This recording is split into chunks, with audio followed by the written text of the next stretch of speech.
আসসালামু আলাইকুম। প্রতিবারের মতো আজ একটি ভিডিও নিয়ে আসছি মাইক্রোসফট পাওয়ার পয়েন্টে। আজকে মাইক্রোসফট পাওয়ার পয়েন্টে একটি টপিক আপনাদেরকে দেখাবো। তার জন্য অবশ্যই আপনারা সম্পূর্ণ ভিডিওটি দেখুন, তাহলে আপনারা শিখতে পারবেন। দেখুন মাইক্রোসফট পাওয়ার পয়েন্টে আপনারা চলে আসবেন। দেখুন আমরা চলে আসছি, আসার পর এখন আমাদের এখানে যে পেজটা আছে সেই পেজটাকে আপনি এখান থেকে ব্ল্যাঙ্ক করে নেবেন। তার জন্য উপরে গিয়ে দেখুন হচ্ছে স্লাইডে আসবেন, আসার পর দেখুন হচ্ছে লেআউটের উপরে গিয়ে এখানে ক্লিক করুন। এখান থেকে দেখুন হচ্ছে ব্ল্যাঙ্কের উপরে গিয়ে ক্লিক করুন। দেখুন আমাদের এখানে পেজটা ব্ল্যাঙ্ক হয়ে গেছে।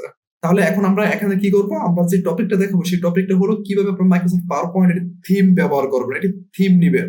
যখন পাওয়ার পয়েন্টে যখন কাজ করার সময় আপনাদেরকে থিম প্রয়োজন হয়, তখন আপনি থিম খুঁজে পান না কোথায় থেকে আপনাদেরকে নিতে হবে। তার জন্য অবশ্যই আপনার সম্পূর্ণ ভিডিওটি দেখুন, তাহলে আপনারা শিখতে পারবেন কিভাবে আপনার থিম ব্যবহার করতে হয়। দেখুন উপরে রিবন বারে গিয়ে দেখুন ফাইলের উপরে এখানে ক্লিক করুন। তারপর দেখুন আমাদের এখানে দেখুন লেখা আছে নিউ, তাই না? এখানে নিউ চলে আসছে। আসার পর দেখুন একটু নিচে আসুন, এখানে দেখুন লেখা আছে মোর থিমস। আপনারা কি করে মোর থিমস এর উপরে গিয়ে এখানে ক্লিক করুন। দেখুন আমাদের এখানে চলে আসছে। আসার পর গিয়ে দেখুন এখানে দেখুন লেখা আছে থিম। আপনারা কি করুন, থিমের উপরে গিয়ে এখানে ক্লিক করুন। দেখুন আমরা এখানে ক্লিক করছি। এখন তাহলে আপনারা যদি একটি থিম শিখে রাখতে পারেন, তাহলে আপনাদের প্রত্যেকটা থিম আপনাদের যেটা প্রয়োজন হয় সেটাই আপনি নিতে পারবেন। আপনারা যেটা প্রয়োজন আপনি সেটা নিয়ে কাজ করতে পারবেন। নিচে আসি, নিচে আসার পর দেখি আমরা কোন থিমটা আমরা এই যে এই থিমটা আমরা নেই, হ্যাঁ, এই থিমের উপরে গিয়ে এখানে ক্লিক করুন। তারপর দেখুন এখানে আছে ক্রিয়েট। আপনি কি করবেন, ক্রিয়েটের উপরে গিয়ে এখানে ক্লিক করুন। আপনি একটু ওয়েট করুন, ডাউনলোডিং ইউর টেমপ্লেট। আমাদের এটা ডাউনলোড হচ্ছে। আপনারা এখান থেকে যেগুলো টেমপ্লেট নেবেন সেটা আপনাদের ডাউনলোড হবে।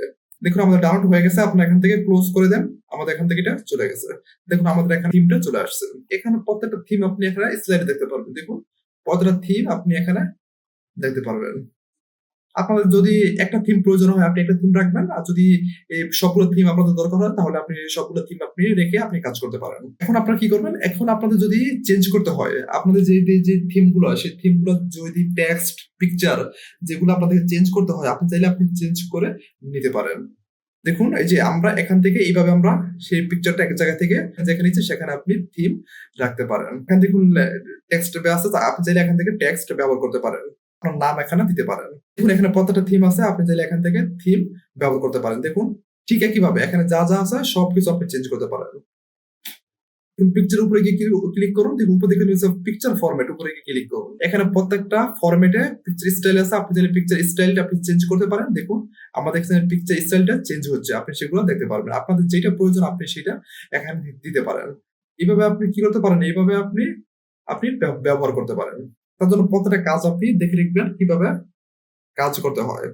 তার জন্য আমি আপনাদেরকে এই টপিকটা দেখিয়েছি কেন, যারা থিম নিতে পারেন না মাইক্রোসফট পাওয়ার পয়েন্টে থিম টেমপ্লেট গুলো কিভাবে নিতে হয়, তার জন্য আমি আপনাদেরকে এই টপিকটা দেখিয়েছি।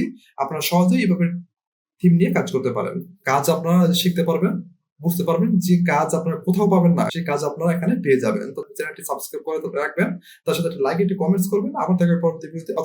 সবাইকে ধন্যবাদ।